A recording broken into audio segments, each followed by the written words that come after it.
Hello everyone, welcome to Geeks for Geeks. In this video, we are going to learn about Anaconda and how we are going to install it in your local machine. So if I talk about this product that is Anaconda, it is a distribution of the Python and R programming language that is very much useful for data scientists and machine learning enthusiasts. So why do we use Anaconda? Because it provides the data science packages suitable for Windows, Linux and Mac operating system, and it also simplifies the package management and deployment.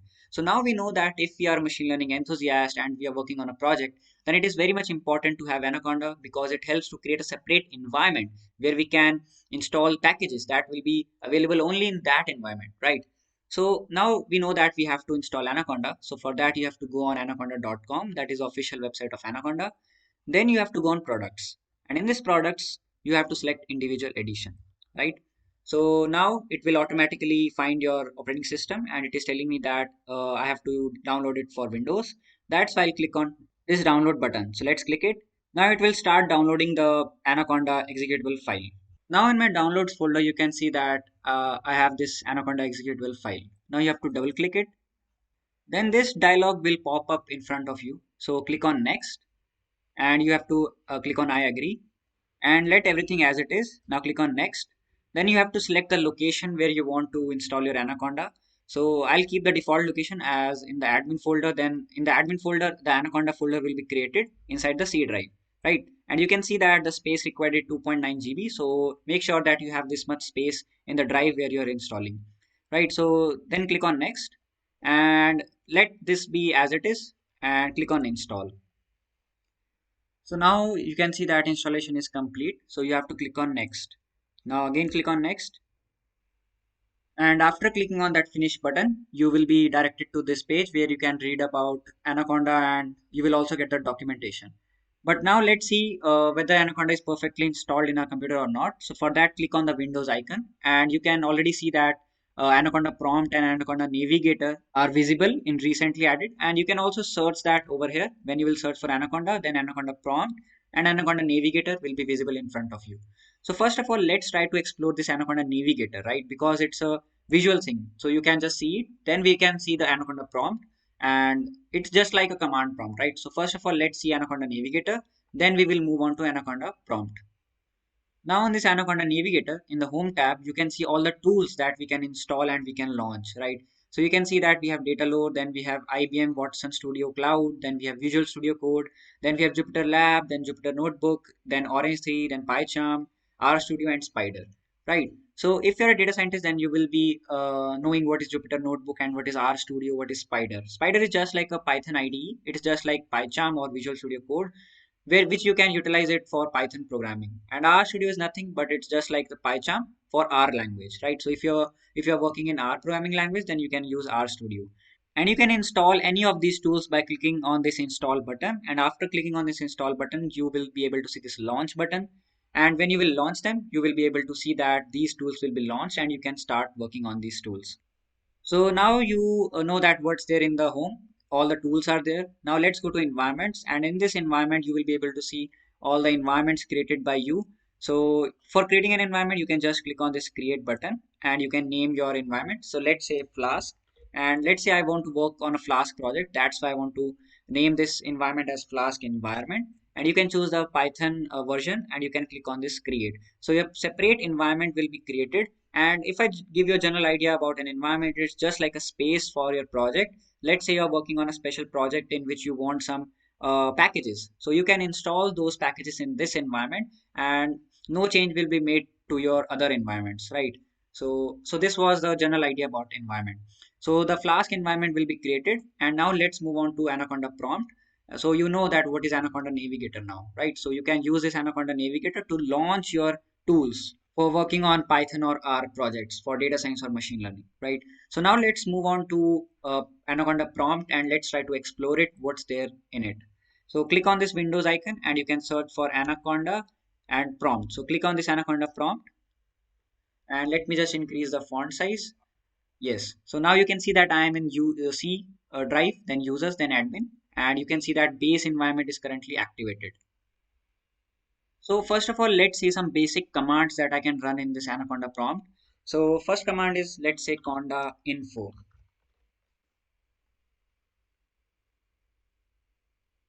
So it is basically to check whether the Conda is installed in your PC, and you can also check the version, right? So you can see that Conda version is 4.10.1, right? So this Conda info is just to verify that whether Anaconda is perfectly installed, right? So let's say I want to update Conda, so you can run this command Conda update Conda, right? So the updated version of Conda will be installed in your computer. We have just installed Anaconda, so nothing will be changed. It will remain as it is, right?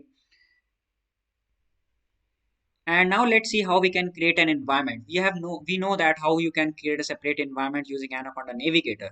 But every time you don't want to open Anaconda Navigator and click on that create button. So you can just open this Anaconda prompt and you can run this command.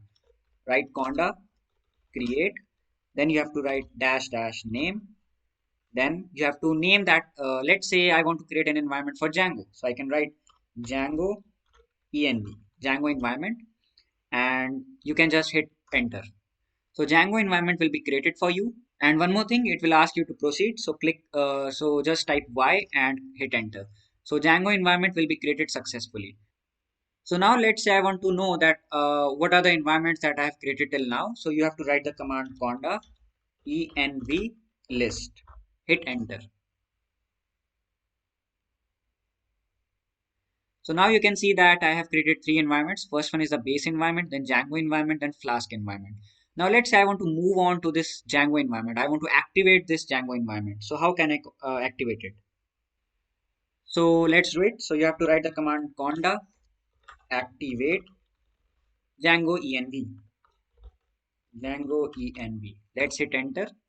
And now you can see that Django environment is activated. Now whichever package I will install over here, it will be only installed in Django environment. It will not be installed in Flask environment. It will not be installed in base environment. So let's say I want to install pandas in this Django environment. So what is the command? So you have to write conda install pandas. So you can see that it has started processing, and now you can see that pandas is installed. So you have to click on Y and hit enter. So now it will download it and extract the pandas package. So like this, you can install NumPy, you can install Streamlit, you can install Flask, any kind of package you can install. So now we should start focusing on how we can we can run Jupyter Notebook and we can run Spider using this Anaconda prompt.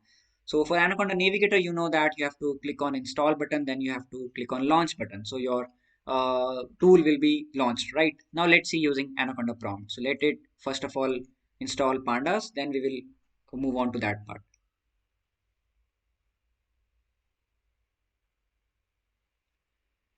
So let's say I want to move on to my base. So I will write conda activate base.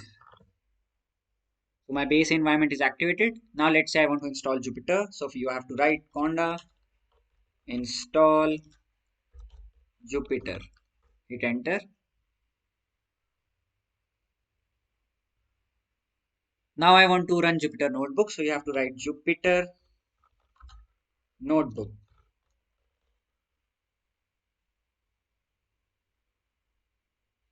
And you can see that the Jupyter Notebook will start running in your default browser. And you can see that all the files are listed in front of me, which are there in the admin. So you also need to know that what is Jupyter Notebook. So it is a free open source interactive web tool which helps you to work on Python, and it also helps you to manage all your code resources in a single document.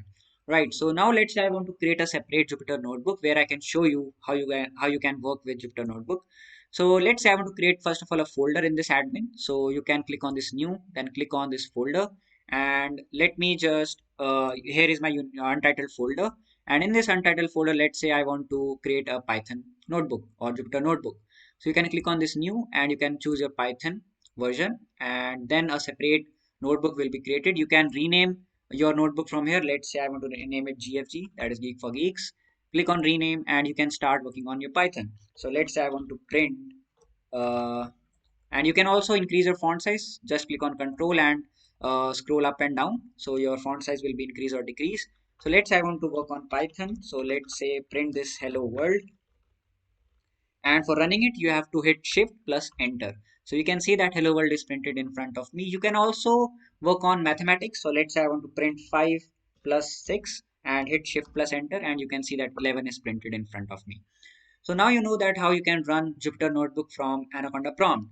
Now let's say I want to work on Spider IDE, that is Integrated Development Environment, and let's see how you can run Spider from your Jupyter Notebook. So now you can see that Jupyter Notebook is also running, is still running. So how you can come out of this, right? So you have to hit Control plus C and it will exit the Jupyter Notebook kernel, right? Now I am again in my base environment and let's say I want to run Spider. So first of all, we need to install Spider, right? We have not installed it. So let's install by conda install Spider.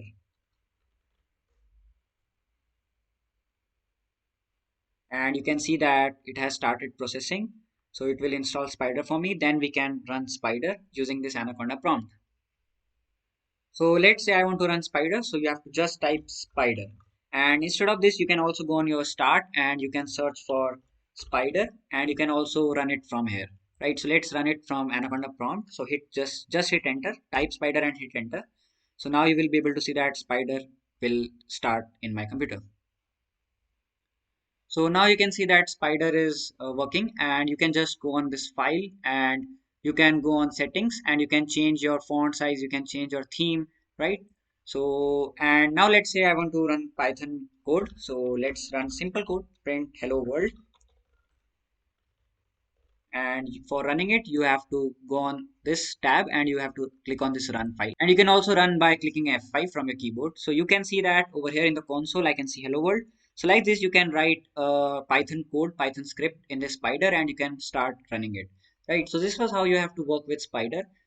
Now let's see one more important command, that is deleting an environment. So first of all, let me just come out of this Spider. So you have to just hit Control plus C, and you will be out of your Spider.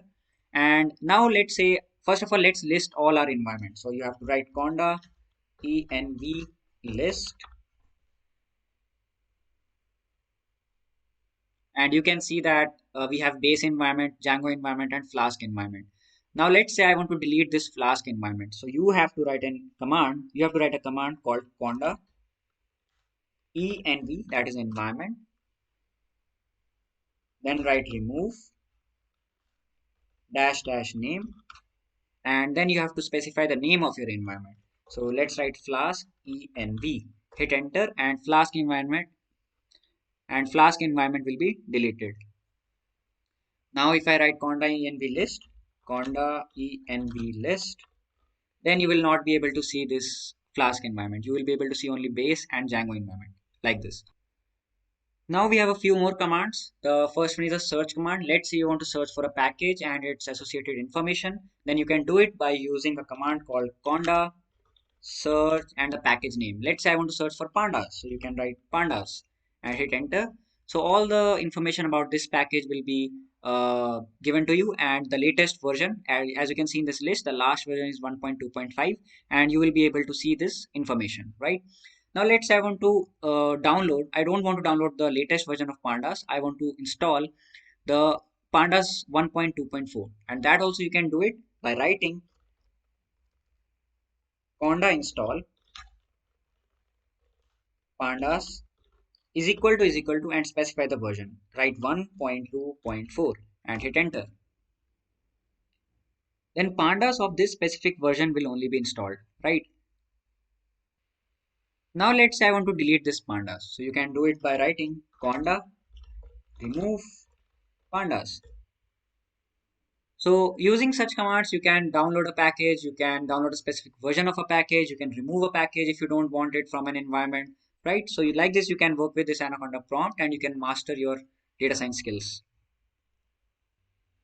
And at the last, you can see that the flowing packages will be downgraded because we are downgrading the pandas version from the latest version to 1.2.4. And then you have to hit Y and click on enter. Then the specific pandas version will be installed. Right, so I hope that you like this video. If you want to give us any suggestion or feedback, you can do that in the comment section. Thank you for watching this video.